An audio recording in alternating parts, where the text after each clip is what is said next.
The Blessing of Mama Zola. Chike Okonkwo woke before dawn every morning in his one-room mud hut at the edge of Karundura village. The roof leaked when it rained, and the walls had cracks wide enough for snakes to enter, which they sometimes did. He owned 3 things: the shorts and shirt he wore, a rusty bucket for fetching water, and a torn sleeping mat that smelled of mildew. His story was the village's favorite cautionary tale. 10 years ago, Chike had been a promising young teacher, engaged to beautiful Adana, the chief's niece. But when his father died, the family land was seized by his uncle through trickery and false documents. Chike fought in court for 3 years, spending every naira he had on lawyers who made promises they never kept. He lost everything: the land, his savings, and Adana, who married a trader from the city instead. Now, at 35, Chike survived on odd jobs. He swept the compound of St. Anthony's Church for Father Pius, fetched water from Mama Ngozi's restaurant, and sometimes helped farmers load their yams onto trucks. On good days, he earned enough to buy gari and groundnuts. On bad days, he went to sleep with his stomach growling like a wounded animal. The villagers pitied him, but pity doesn't fill an empty belly. Some gave him their leftovers, others avoided him as if poverty was a disease they might catch. The young men who had once been his students now looked away when they passed him on the road. But Chike never begged and he never stole. His mother, before she died, had told him, "A man without money is still a man, but a man without dignity is nothing at all." Mama Zola had appeared in Karundura 7 years ago, walking out of the forest like a ghost. Nobody knew where she came from. She spoke in riddles and songs, her voice sometimes sweet as honey, sometimes harsh as a crow's cry.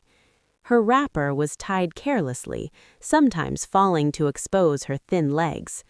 Her hair was a wild nest of gray and black, decorated with leaves, feathers, and bits of colored string she collected from the ground. The children called her Mama Spirits and threw stones at her from a safe distance. The women said she was cursed by a jealous rival. The men made crude jokes about her at the Palm Wine Bar, about her body, about what madness might feel like in bed. Some said any man foolish enough to touch her would go mad himself. Others claimed she was a witch who ate children's souls. But if you watched carefully, as Chike did, you could see something else. Mama Zola never hurt anyone. She would sit under the ancient baobab tree in the village square, arranging stones in patterns only she understood, singing songs in a language that sounded almost familiar. Sometimes she would stop a passerby and speak prophecies. "The rains will come early. Your sister in Lagos is pregnant. The chief's cow will give birth to twins." And strangely, disturbingly, she was often right. She survived on scraps: food left by the church, mangoes fallen from trees, cassava dug from abandoned farms. She slept wherever darkness found her, under shop verandas, in the shell of an abandoned truck, sometimes in people's compounds until they chased her away with shouts and threats. Chike had watched her for months.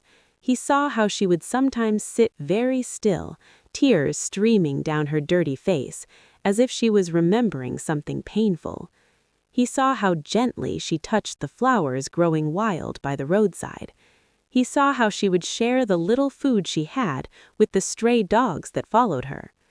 One day, as he swept the church compound, he asked Father Pius about her.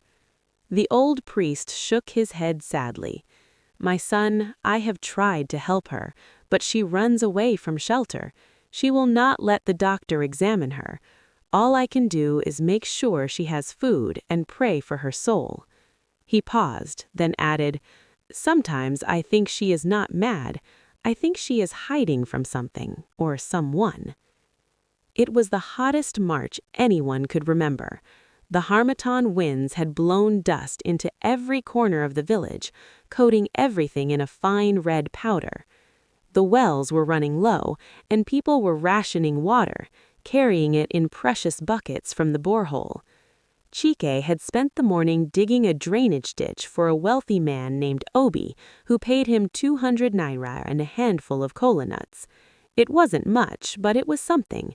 He bought a small loaf of bread and used the rest to pay Mama Ngozi what he owed her for last week's meals. As the sun reached its murderous peak, Chike walked toward home through the village square. That's when he saw her. Mama Zola lay crumpled beneath the baobab tree like a broken doll. Her lips were cracked and bleeding, her skin ashen beneath the dirt. She was barely conscious, her breath coming in shallow gasps. Around her, people walked past, some glancing at her briefly before looking away, others not even breaking their stride. Chike stopped. In his pocket, he had the loaf of bread and his last cup of water from his bucket. He'd been looking forward to that bread all morning, planning to savor it slowly with tea he would make from leaves. He looked at the bread, he looked at Mama Zola, he remembered his mother's words. We are human first before we are anything else. Chike knelt beside her in the dust.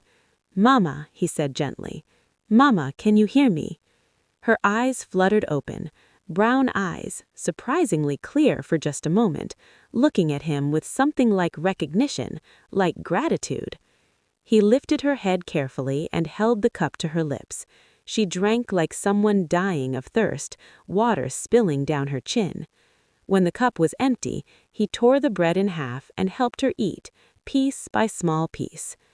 Thank you, she whispered in a voice so normal it startled him. Then her eyes went distant again, and she began to sing one of her strange songs. Behind him, Chike heard laughter. A group of young men stood watching. Chike, one called out. Have you found a wife at last?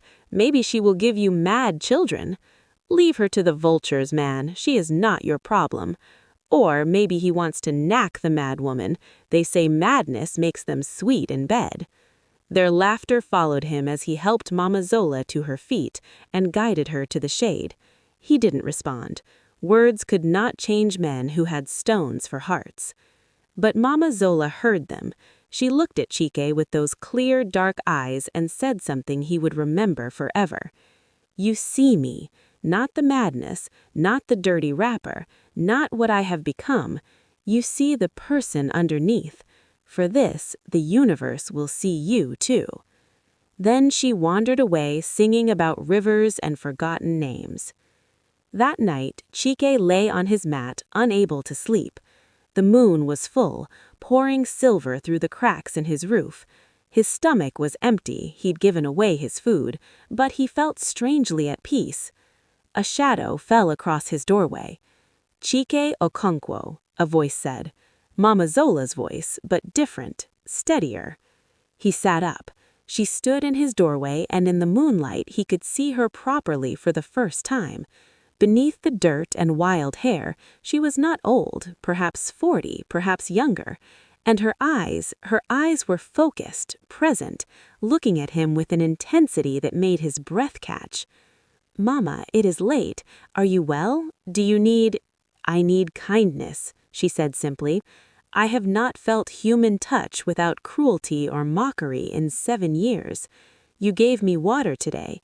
You gave me bread. You saw me. Now I want to give you something else. Myself. This moment.